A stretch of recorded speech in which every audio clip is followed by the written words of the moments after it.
आज की वीडियो में मैं आपको 20 से 25 स्मॉल कैप बहुत ही फंडामेंटली स्ट्रॉन्ग स्टॉक बताने वाला हूं, जिसे आप चाहो तो खुद स्टडी कर सकते हो। उनमें से बहुत सारे स्टॉक ऐसे होंगे जो कि फ्यूचर में मल्टीबैगर रिटर्न देने का पोटेंशियल रखते हैं। इस वीडियो में मैं आपको मेनली स्मॉल कैप स्टॉक पे फोकस करूंगा एंड मेरा ये भी टारगेट रहेगा कि वो बहुत ही अच्छी वैल्यूएशन पे हो। तो एटलीस्ट मैं आपको वही स्टॉक बताने वाला हूँ जो कम से कम इस साल कम से कम 30% गिरा हो। उसके फंडामेंटल बहुत स्ट्रांग होने चाहिए, स्मॉल कैप कैटेगरी से होना चाहिए, फाइनेंशियल्स बहुत अच्छे होने चाहिए एंड वैल्यूएशन वाइज भी काफ़ी अच्छे चल रहा हो। तो वीडियो में हम ये आज मैं आपको एक स्क्रीन बना के दूंगा। स्क्रीन जो मैं खुद यूज़ करता हूँ, उसमें मैं एक पूरा एकदम फ्रॉम एकदम जीरो से मैं एक स्क्रीनर बनाऊंगा आपके लिए। उसमें मैं अपने सारे फाइनेंशियल मैट्रिक्स डालूंगा जो कि मैं खुद यूज़ करता हूँ एंड उससे हम लोग देखेंगे हमें कितने स्टॉक मिलते हैं। मेरा तो मेन टारगेट है कि एटलीस्ट हमें 20 से 25 स्टॉक मिल जाने चाहिए। चलिए वीडियो शुरू करते हैं। वीडियो में आगे बढ़ने से पहले मैं आपसे एक बात शेयर करना चाहता हूँ कि जितने भी लोग मेरे वीडियोस को देखते हैं उसके 90% लोग मेरी वीडियोस तो ज़रूर देखते हैं बट चैनल को सब्सक्राइब नहीं करते हैं। तो अगर आपको मेरी किसी वीडियो से अगर कभी भी थोड़ी सी वैल्यू मिली हो तो प्लीज़ चैनल को सब्सक्राइब करें एंड मैं आपसे प्रॉमिस करता हूं कि मैं आपके लिए ही ऐसे अच्छे कंटेंट बनाता रहूँगा। जैसे कि आप मेरे कंप्यूटर स्क्रीन पर देख सकते हैं, ये मैंने स्क्रीनर खोल रखा है। आप सिंपल सा गूगल पे जाओ, स्क्रीनर टाइप करो एंड अपना अकाउंट लॉगिन करो, आपको भी इंटरफेस दिखेगा। तो हम लोग यहाँ पे स्क्रीन वाले सेक्शन में जाएंगे एंड यहाँ पे हमें क्रिएट न्यू स्क्रीन पे जाना है। तो अब यहाँ पे क्या करना है, हमें अपनी क्वेरी लिखनी है कि हम किस तरह के स्टॉक चाहते हैं। अब जो भी चीज़ आपको जितना पता है आप अपने हिसाब से भी लिख सकते हो, लेकिन जो मैं बता रहा हूँ उससे आप सीधा एग्जैक्ट कॉपी कर लेना, या इसका लिंक मैं आपको नीचे डिस्क्रिप्शन में दे दूंगा। ये जो जितनी भी स्टॉक मेरे पास अभी निकल के आएंगे। पहले हमें स्मॉल कैप कंपनी ही चाहिए। तो हम चाहते हैं कि हमारी कंपनी की मार्केट कैपिटलाइजेशन एटलीस्ट 1000 करोड़ से ज़्यादा होनी चाहिए। एटलीस्ट 1000 करोड़ से ज़्यादा हो। इससे रहेगा कि हाँ चलो ऐसी कंपनीज आएंगी जो कि थोड़ा सा स्टेब्लिश हैं। इवन ये बहुत छोटी कंपनी स्टिल रहेंगी, लेकिन ऐसा रहेगा कि एकदम ही छोटी नहीं, माइक्रो कैप नहीं है। तो एटलीस्ट हमारी मार्केट कैपिटलाइजेशन 1000 करोड़ होनी चाहिए। एंड अब दूसरा हम लोग करते हैं कि उसकी जो मार्केट कैपिटलाइजेशन हो कम से कम वो 25,000 करोड़ से नीचे होनी चाहिए। इससे क्या रहेगा कि हमें बहुत ही स्मॉल यानी कि बहुत ही छोटी कंपनी में एकदम माइक्रो कैप भी नहीं मिलेगी और बहुत बड़ी कंपनी भी नहीं मिलेगी। हम लोग मेनली यहाँ पे स्मॉल कैप कंपनी ही हमको यहाँ मिलने वाली है। तो हमने लगा दिया। अब क्या करना है हम लोगों को, अब क्या करते हैं, अब हम लोग सबसे पहले इसका डेट टू इक्विटी देखते हैं, क्योंकि वो सबसे इंपॉर्टेंट होता है। कंपनी के पास ज़्यादा डेट तो नहीं है। सो डेट टू इक्विटी एटलीस्ट कम हमारा 0.5 से कम ही होना चाहिए। किसी भी कंडीशन में डेट टू इक्विटी हमारा 0.5 से कम ही होना चाहिए, इससे ज़्यादा नहीं होना चाहिए। तो हमने ये फिल्टर लगा दिया। उसके बाद हम अब सेल्स की बात करते हैं। तो हम लोग वही कंपनी लेंगे जिसकी लास्ट 5 ईयर सेल्स ग्रोथ हो ऑन एन एवरेज बेसिस पे 10% से ज़्यादा होनी चाहिए। इससे रहेगा कि हमें ये पता चल जाएगा कि हाँ कंपनी की सेल लगातार बढ़ रही है। ऐसा नहीं है किसी एक साल ऐसा हो गया कि कोई अच्छा प्रोडक्ट इन्होंने निकाल दिया जिसको इनकी सेल्स बढ़ गई। हमें वही कंपनी लेनी है जिसके जो सेल्स कंसिस्टेंट बेसिस बढ़ रही हो। इससे हमें पता चलता है कि हाँ कंपनी लगातार इनोवेशंस कर रही है। ऐसा नहीं हो रहा है कि कोई एक सी प्रोडक्ट लाई जिसकी सेल्स बढ़ी, ऐसा नहीं है। कंपनी लगातार सेल्स कर रही है। तो सेल्स ग्रोथ हमारी लास्ट 5 में एटलीस्ट 10% ज़्यादा होनी चाहिए। एंड अभी मैंने यहाँ पे एक चीज़ गलती करी है, क्योंकि यहाँ पे आपको स्क्रीनर में जब भी करना होता है तो आपको पहले कि हर एक क्वेरी लिखने के बाद वहाँ पे एंड लगाना ज़रूरी होता है, वरना आपकी क्वेरी काम नहीं करेगी। सो मैंने यहाँ पे एंड लगा दिया। आप स्टार्टिंग से ऐसा करते चलना। सो अब ठीक है। तो अब हम लोग देखते हैं हमारे पास इतने में कितनी कंपनीज आती हैं। तो अभी हमारे पास कितनी कंपनी टोटल आई हैं, 542 कंपनी, मतलब अभी भी काफ़ी ज़्यादा कंपनी आ रही हैं। तो अब हम लोग क्या करेंगे, इससे थोड़ा अपने जो फॉर्मूले हैं उनको और थोड़ा टफ करते हैं, जिससे हमारे पास और अच्छी कंपनियाँ हैं। तो सेल्स ग्रोथ लास्ट 5 ईयर में 10% कर दी। तो अब क्या करते हैं, एंड अब हम लोग करते हैं कि जो हमारा प्रॉफिट ग्रोथ को देखते हैं।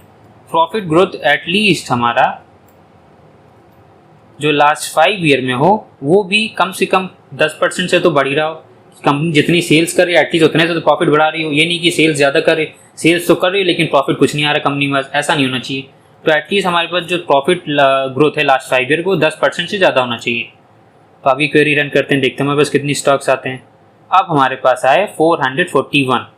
सो देखा अभी हमने लगभग 70 स्टॉक कम कर दिए, लेकिन अभी भी हमारे पास काफ़ी स्टॉक हैं। तो हम अपने पैरामीटर को और स्ट्रॉन्ग करते हैं। अब क्या करते हैं, फिर हमें एंड टाइप करना होगा। उसके बाद अब हम लोग देखते हैं क्या कंपनी के ऊपर जो शॉर्ट टर्म लाइबिलिटी क्या वो ज़्यादा तो नहीं है। उसके लिए हम लोग पैरामीटर यूज़ करते हैं करंट रेशियो का। करंट रेशियो हमें ये बताता है कंपनी के ऊपर जो शॉर्ट टर्म लाइबिलिटीज़ हैं और जो शॉर्ट टर्म एसेट हैं उनका प्रोपोर्शन क्या है। मैं मानता हूँ कि एटलीस्ट एक से ज़्यादा होना चाहिए। अगर एक से कम है तो प्रॉब्लम है, यानी अगर बहुत ज़्यादा है 3 या 4 है तब भी बहुत ज़्यादा प्रॉब्लम की बात है। तो करंट रेशियो एटलीस्ट एक से ज़्यादा होना चाहिए। तो अब अगर हम ये क्वेरी रन करते हैं, अभी हमारे पास कितने स्टॉक हैं? लगभग 441 है। अगर हम ये क्वेरी रन करते हैं तब कितने आते हैं? तो हमारे टोटल अब 420 स्टॉक हो गए, मतलब 21 स्टॉक कम हो गए। तो बड़ी अच्छी बात है ये। अब फिर से हमें यहाँ पे एंड टाइप करना होगा। उसके बाद अब क्या करते हैं? अब मैंने आपसे क्या बोला था कि हमें वही स्टॉक लेने हैं जो कि लास्ट 1 ईयर में कम से कम 30% अपने प्राइस उसकी गिरा हो, कम से कम 30% में करेक्शन आना चाहिए, क्योंकि इससे हमें ये पता चलेगा कि हाँ स्टॉक के फंडामेंटल तो बहुत स्ट्रॉन्ग है। अभी हमने जितने पैरामीटर यूज़ किए इससे हमें ये तो पता चल रहा है कि हाँ अच्छे पैरामीटर हैं।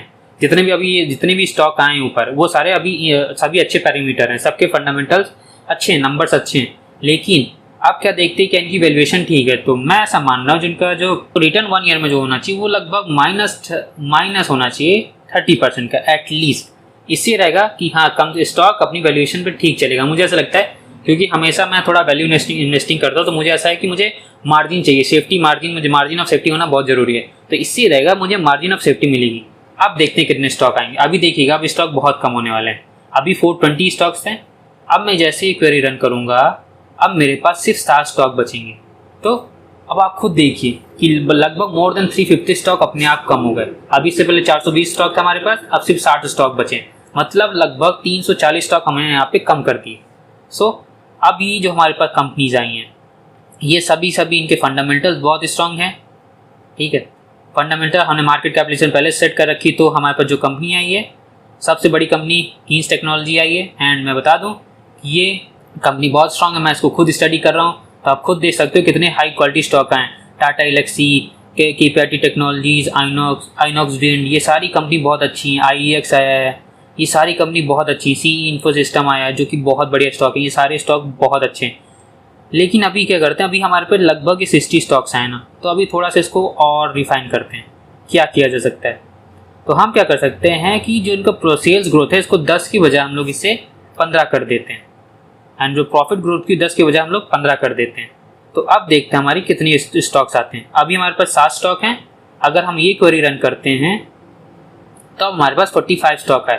तो हमने और अच्छे से रिफाइन कर दिया। अब हमारे पास और फंडामेंटली स्ट्रॉन्ग स्टॉक आ गए। अब हम यहाँ पे क्या कर सकते हैं? अगर आप चाहो तो और भी बहुत सारे रिटर्न है कि आप इसे कर सकते हैं। जैसे हम यहाँ पे चाहें तो आप रिटर्न ऑन कैपिटल एम्प्लॉयड भी कर सकते हैं। ये रिटर्न ऑन जो कैपिटल एम्प्लॉयड वो हमारा 15 यानी कि 10% से ज़्यादा होना चाहिए। अगर मैं ये क्वेरी रन करता हूँ तब देखते हैं हमारे पास कितने स्टॉक आते हैं। अभी तक 45 थे, अब 37। तो ये है हमारे, मुझे ऐसा लगता है ये जितनी भी कंपनी यहाँ पे आई ये सबसे बेस्ट कंपनीज है। आप इनमें से कुछ स्टॉक जैसे नाम बताता हूँ मैं, जैसे मार्शन काफ़ी अच्छी कंपनी है, राउट मोबाइल काफ़ी अच्छी कंपनी है, मैचटेक, सी इन्फो सिस्टम, ये सारी कंपनी बहुत अच्छी हैं। आप जाके एक बार इसको खुद अपने से स्टडी करना। तो मेरे अकॉर्डिंग मुझे लगता है ये जो जितनी भी 37 कंपनीज आई हैं ये अभी सबसे बेस्ट कंपनीज है। अगर इनमें आप चाहो तो इसमें बहुत अच्छी स्टडी कर सकते हो। मैं इसका लिंक आपको डिस्क्रिप्शन में दूंगा। आप इसमें जाके सारे नाम चेक करो, कोई भी ऐसे नाम नहीं आ रहा है। जैसे न्यूजन सॉफ्टवेयर है, ये अभी इतना मस्त स्टॉक चल रहा है और इसकी वैल्यूएशन बहुत अच्छी चल रही है।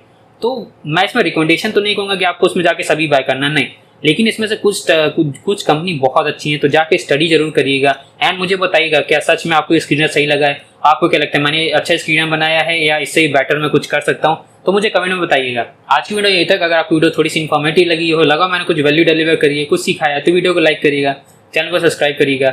स्टॉक मार्केट इन्वेस्टिंग से रिलेटेड अगर कुछ भी डाउट है आपको, छोटा डाउट है, आप मुझसे कमेंट में पूछ सकते हो। मैं जितनी मुझसे हेल्प होगी मैं आपकी हेल्प करूंगा। तब तक के लिए this side thank you Singh, signing off, bye bye. अगर आपको मेरी ये वाली वीडियो पसंद आई है तो आपको मेरी ये वाली वीडियो ज़रूर पसंद आएगी। And for regular stock market update आप मेरे व्हाट्सएप चैनल को ज्वाइन कर सकते हैं।